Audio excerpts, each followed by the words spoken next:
तो फिर इसी बात पे बोलते हैं भारत माता की जय। आजकल देशभक्ति का जुनून जज्बा ज़्यादा चढ़ा हुआ है। तो समझो, हमने रिएक्शन मैकेनिज्म में SN2 मैकेनिज्म हम पढ़ रहे थे। वो SN2 मैकेनिज्म में हमने न्यूक्लियोफिलिसिटी के बारे में पढ़ लिया था कि कैसे न्यूक्लियोफिलिसिटी बढ़ती है, कैसे घटती है। अब उसके ऊपर एक छोटा सा टॉपिक बचा हुआ, उस पर बात करते हैं हम। Steric effect of nucleophiles.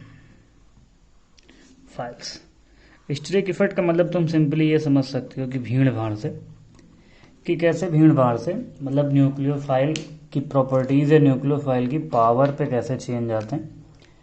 जैसे हम एक रिएक्शन लिखते हैं, सपोज दैट हमारे पास एक कंपाउंड है, हम इस कंपाउंड के साथ एक न्यूक्लियोफाइल की हम रिएक्शन कराना चाहते हैं। अब हम यहाँ पे पहली बार वो न्यूक्लियोफाइल लेते हैं tertiary butoxide. Tertiary butoxide, tertiary butoxide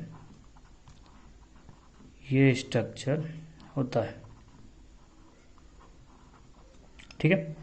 वो एक बार हम लेते हैं इथॉक्साइड।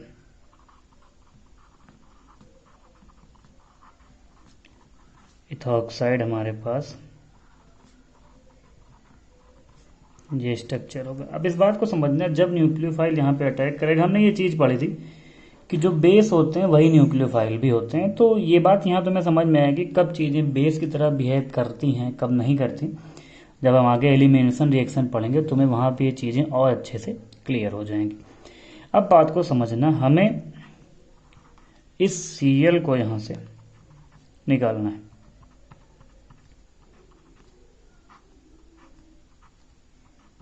हमें इस Cl को यहाँ से निकालना है।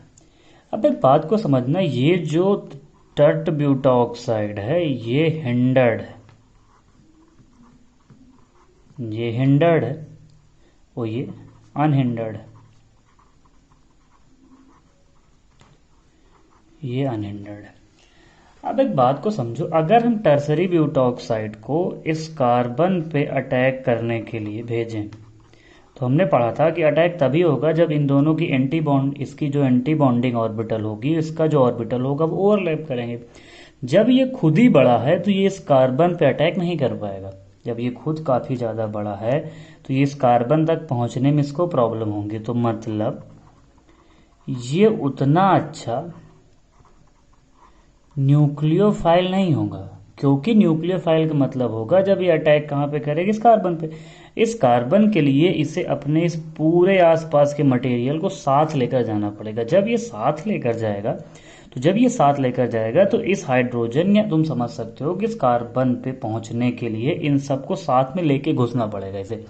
और यहाँ पे हिंड्रेंस बहुत ज़्यादा है, तो ये उतने अच्छे से घुस नहीं पाएगा। हाँ, लेकिन अगर तुम बात करो इस केवल इस हाइड्रोजन को निकालने की बात, वो ये कर सकता है, क्योंकि हाइड्रोजन में कोई हिंड्रेंस नहीं होती है। अपना इलेक्ट्रॉन जो है, ये जो हमारे पास टर्ट ब्यूटॉक्साइड है, ये अपने इलेक्ट्रॉन इस हाइड्रोजन को बड़े आराम से दे सकता है।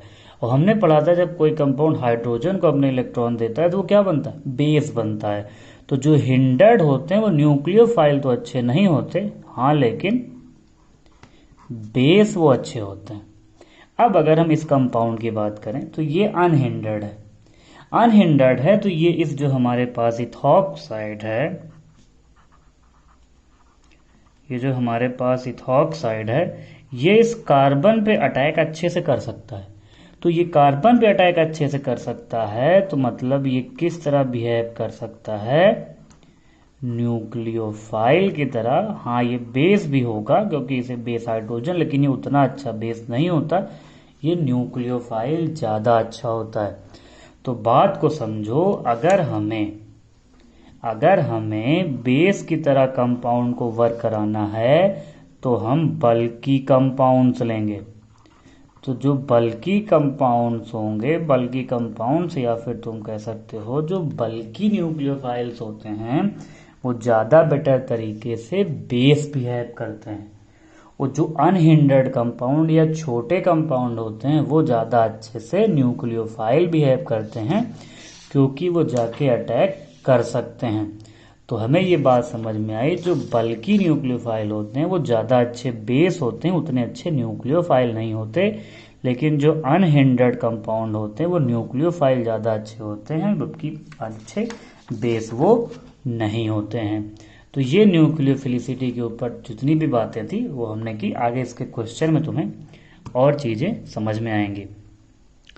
तो हमने शायद बात कर ली, हमने सॉल्वेंट पे बात कर ली, हमने लीविंग ग्रुप पे बात कर ली, हमने न्यूक्लियोफाइल से बात कर ली SN2 के लिए। अब हम चौथी बात पे आते हैं, हम आते हैं ट्रांजिशन स्टेट पे।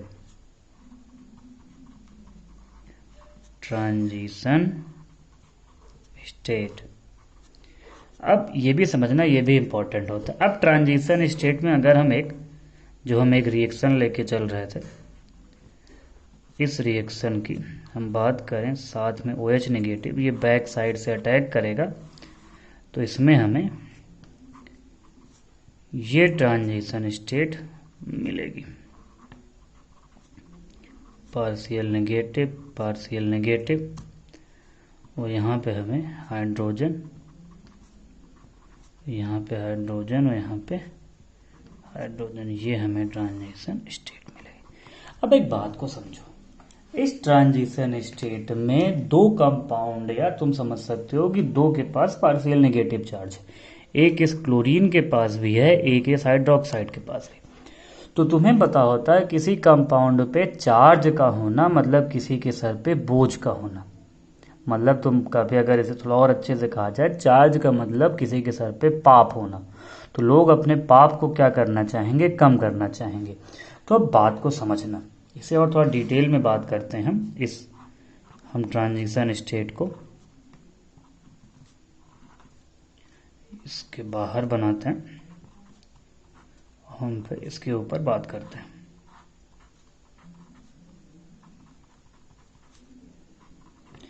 इस पे क्या है, पार्शियल नेगेटिव, इस पे क्या है, पार्शियल नेगेटिव, यहाँ पे भी है पार्शियल नेगेटिव।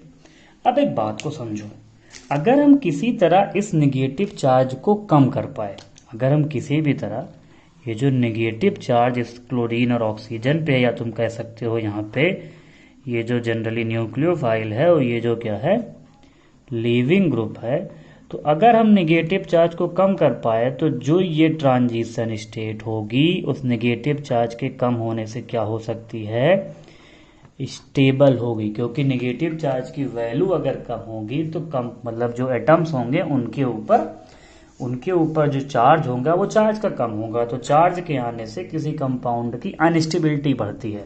तो समझो, इस नेगेटिव चार्ज को अगर हमें कम करना है तो हम किस तरह से कम कर सकते हैं।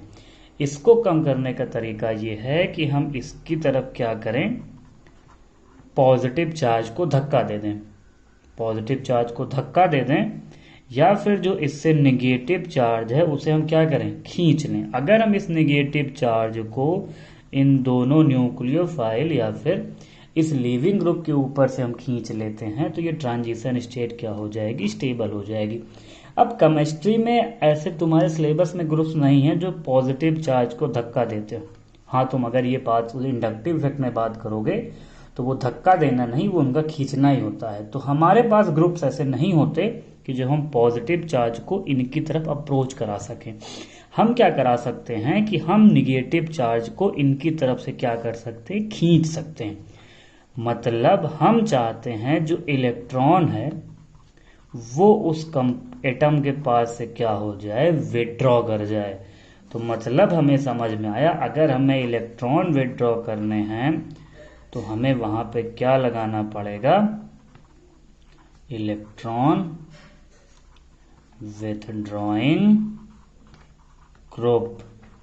तो अगर ट्रांजिशन स्टेट में इलेक्ट्रॉन विथड्रॉइंग ग्रुप लगे होंगे तो ट्रांजिशन स्टेट स्टेबल होगी, और अगर ट्रांजिशन स्टेट स्टेबल होगी तो जो रिएक्शन होगी उसका रेट क्या होगा, उस रिएक्शन का रेट ज्यादा होगा।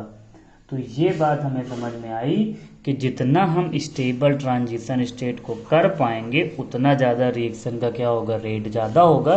क्योंकि ट्रांजिशन स्टेट की एनर्जी बहुत ज़्यादा होती है।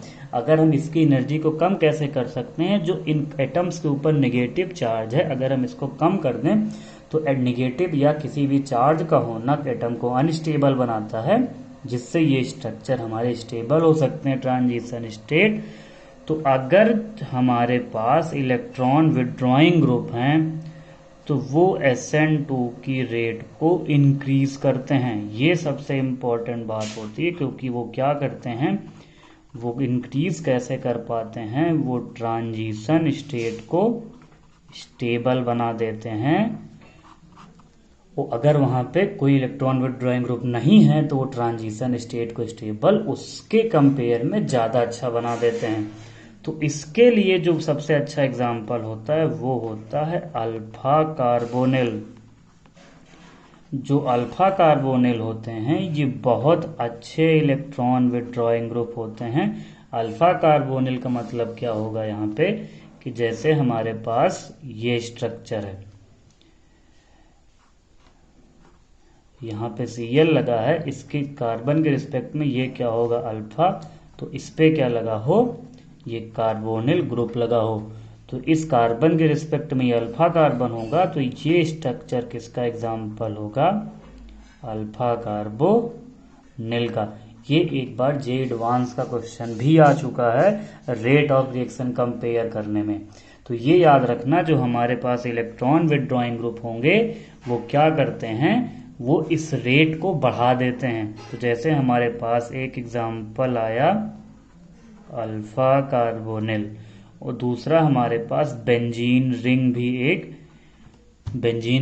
एक इलेक्ट्रॉन विड्रॉइंग ग्रुप होती है। डबल बॉन्ड भी एक इलेक्ट्रॉन विड्रॉइंग ग्रुप होता है। NO2 एक इलेक्ट्रॉन विड्रॉइंग ग्रुप होता है, ETC। तो ये बात याद रखना कि ये जो अल्फा कार्बोनिल होता है ये बहुत ही स्ट्रॉन्ग इलेक्ट्रॉन विड्रॉइंग ग्रुप होता है।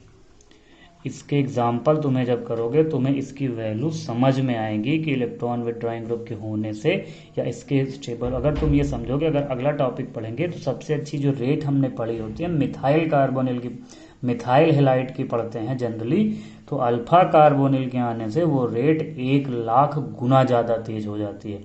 मतलब अल्फा कार्बन इतना ज़्यादा स्टेबल करता है ट्रांजिशन स्टेट को।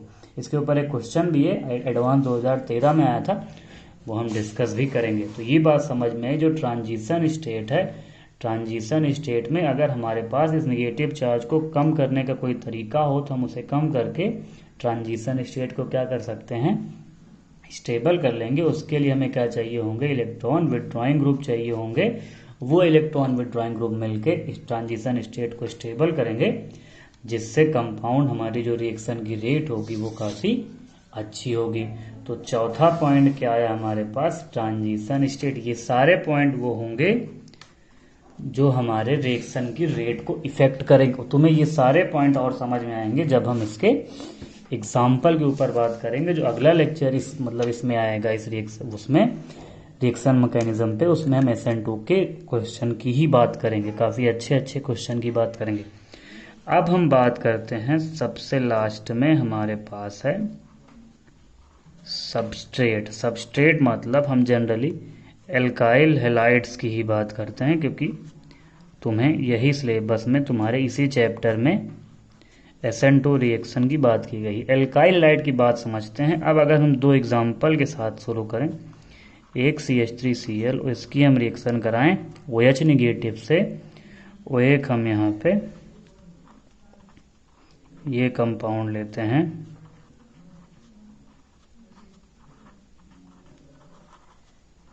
यहाँ पे Cl, वो इसकी रिएक्शन हम कराएं OH के साथ। अब इस बात को समझना, हमने ये पढ़ा है कि जो अटैक होता है वो कहाँ से होगा, बैक साइड से होगा। अब हम यहाँ पे SN2 रिएक्शन की अगर बात करें तो ये जो स्ट्रक्चर होगा ये कुछ ऐसा होगा।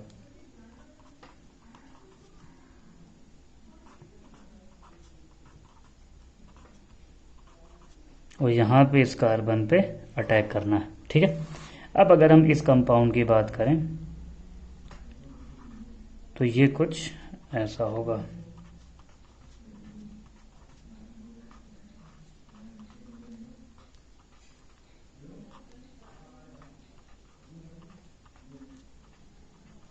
ये कंपाउंड कुछ ऐसा है, हमें अटैक इस कार्बन पे आके करना है। अटैक हमें इस कार्बन पे आके करना है, तो हमें OH यहाँ पे हम लिख लेते हैं।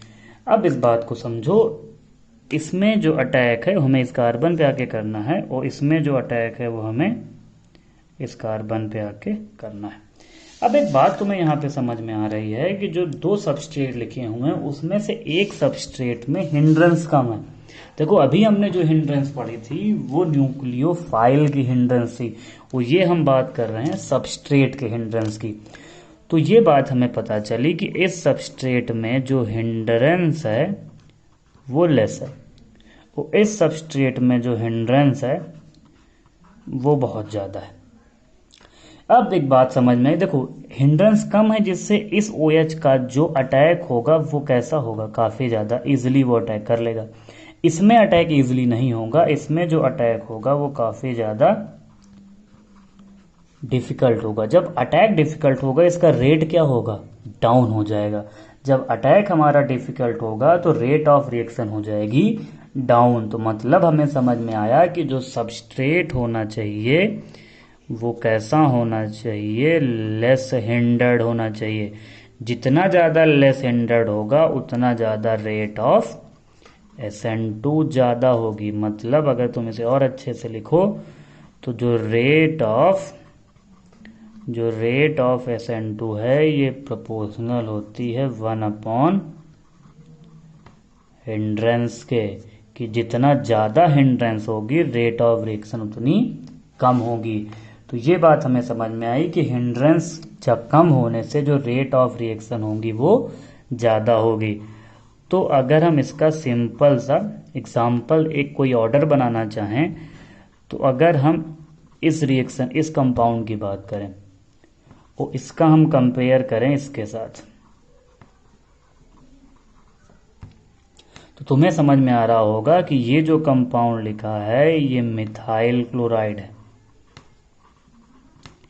मिथाइल क्लोराइड, इसे इथाइल क्लोराइड या फिर इसे कहा जाता है 1 डिग्री क्लोराइड।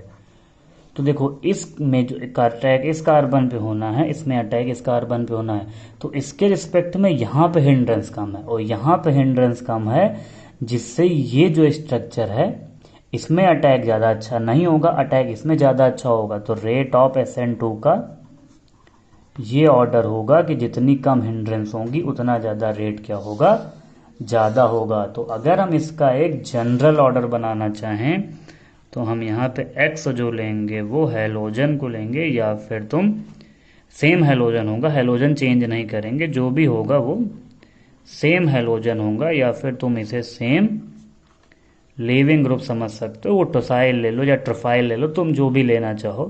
तो ये सेम लिविंग ग्रुप के साथ अगर हम एक ऑर्डर लिखना चाहें तो हमारे पास जो ऑर्डर होगा एक X, पहला ऑर्डर ये होगा, इसके बाद जो रेट आएगा वो इस रिएक्शन का आएगा, उसके बाद जो रेट आएगा वो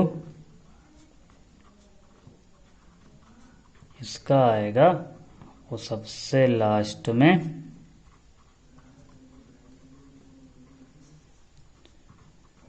इसका आएगा। तो ये रेट ऑफ SN2 का ऑर्डर आएगा, क्योंकि देखो इसमें सबसे कम हिंड्रेंस है, इसमें सबसे कम हिंड्रेंस है, इसमें बहुत ज़्यादा हिंड्रेंस है, जिससे जो रेट होगा ये अपोजिट होगा। अगर तुम इसके लिए इसे को हेलाइड में बात करो, हेलाइड सेम रखेंगे हम लोग, तो जो सबसे ज़्यादा रेट होगा वो मिथाइल हेलाइड का होगा। उसके बाद जो होगा इसे 1 डिग्री कहा जाता है, ये 1 डिग्री हेलाइड है, 1 डिग्री हेलाइड, वो भी 1 डिग्री एल्काइल हेलाइड है ये। उसके बाद ये 2 डिग्री एल्काइल हेलाइड है, इसी को सेकेंडरी एल्काइल हेलाइड भी कहा जाएगा, इसको प्राइमरी एल्काइल हेलाइड, इसको 0 डिग्री नहीं बोलते, इसको भी 1 डिग्री ही बोलते हैं। 1 डिग्री कैसे डिफाइन हो रहा है कि इस X को अगर हम हैलोजन माने तो जिस कार्बन के साथ हैलोजन जुड़ा हुआ है वो कितने कार्बन से जुड़ा हुआ है, वो सबसे लास्ट में 3 डिग्री एल्काइल हेलाइड, इसे टर्सरी एल्काइल हेलाइड भी कहा जाता है। तो ये बात समझ में आई, जो रेट ऑफ SN2 होगा वो इन चीज़ पे डिपेंड करेगा कि कितनी ज़्यादा हिंड्रेंस होगी, रेट ऑफ SN2 उतना ही कम होगा, क्योंकि बैक साइड से अटैक होना है और लीविंग ग्रुप के अपोजिट में जितनी ज़्यादा हिंड्रेंस होगी उतना ज़्यादा रिएक्शन का रेट डाउन होगा। तो हमने SN2 के सारे फैक्टर यहाँ पे पढ़ लिए हैं। अब हम अगर SN2 के फैक्टर्स की बात करें तो कैसे कैसे SN2 का रेट डिपेंड करेगा। पहली बात तो वहाँ पे लेस हिंड्रेंस होनी चाहिए, लेस हिंड्रेंस होगी, या फिर वहाँ पे पोलर प्रोटेक सॉल्वेंट होगा। तुम्हें इससे ये पता चलेगा कि अभी तो तुमने SN2 पढ़ी है, जब आगे SN1 पढ़ोगे तो तुम्हें और डिटेल में चीज़ें पता चलेगी। तीसरा होना चाहिए कि जो न्यूक्लियोफाइल होगा वो स्ट्रॉन्ग होना चाहिए, स्ट्रॉन्ग न्यूक्लियोफाइल होना चाहिए। और चौथा जो हमने पढ़ा था कि जो हमारा लेस हिंड्रेंस होनी चाहिए, पोलर एप्लोटिक। अगर हमारे पास इलेक्ट्रॉन विड्रॉइंग ग्रुप होंगे जिससे हमें रेट में क्या मिलेगी, अच्छी वैल्यू मिलेगी, मतलब अच्छा रेट होगा। और जिसका ऑर्डर होता है वो क्या होता है 2, और ऑर्डर में हमारे पास सबस्ट्रेट भी होता है, मतलब ये सबस्ट्रेट पे भी डिपेंड करती है रिएक्शन। और दूसरी ये रिएक्शन न्यूक्लियोफाइल पे भी डिपेंड करती है।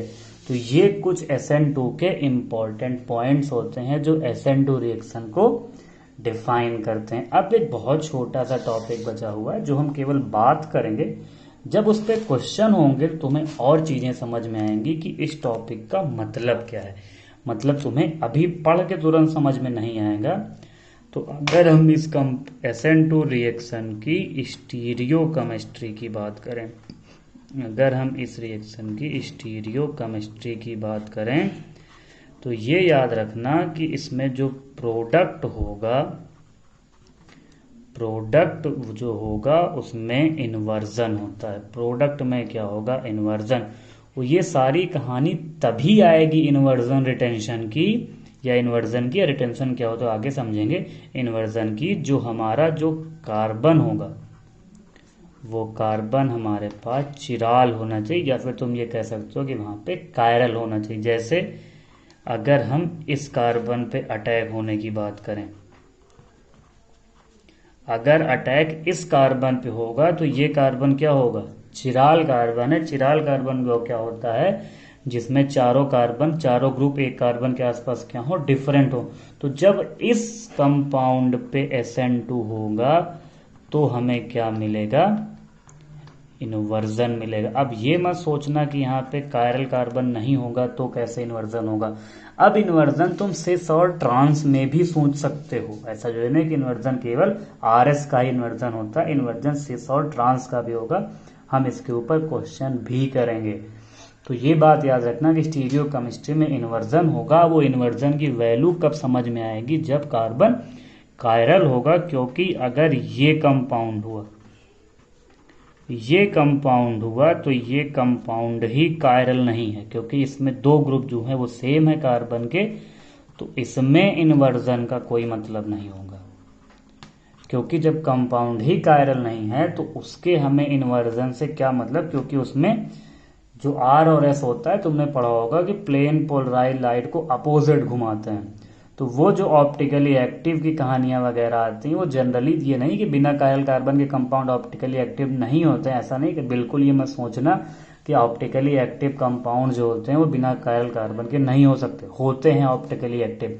लेकिन जो इन्वर्जन होता है वो अपोजिट प्रोडक्ट का बनना होता है। मतलब अगर हमारे पास RX है तो जो न्यूक्लियोफाइल के साथ कनेक्ट आएगा वो ये आएगा। तो ये तुम्हें कब पता चलेगा, जब इसकी नेमिंग में क्या है, चेंज है। सपोज दैट अगर ये R हो तो ये क्या होना चाहिए, S होना चाहिए, क्योंकि तुमने ये पढ़ा है कि R और S दोनों के क्या होते हैं, इन्वर्टेड प्रोडक्ट होते हैं, ये दो दूसरे के अपोजिट होते हैं।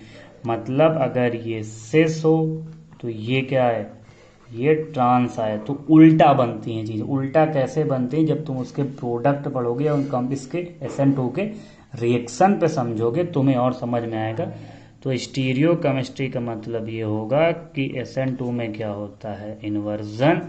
वो इन्वर्जन तभी वैल्यूएबल होगा, अभी के लिए तुम याद रखो, जब जिस कार्बन पे अटैक होगा अगर वो कार्बन कायरल होगा या चिराल होगा तभी वो इन्वर्जन का मतलब तुम्हें समझ में आएगी। अभी जिसके क्वेश्चन करेंगे, SN2 की सारी कहानी खत्म हो गई है।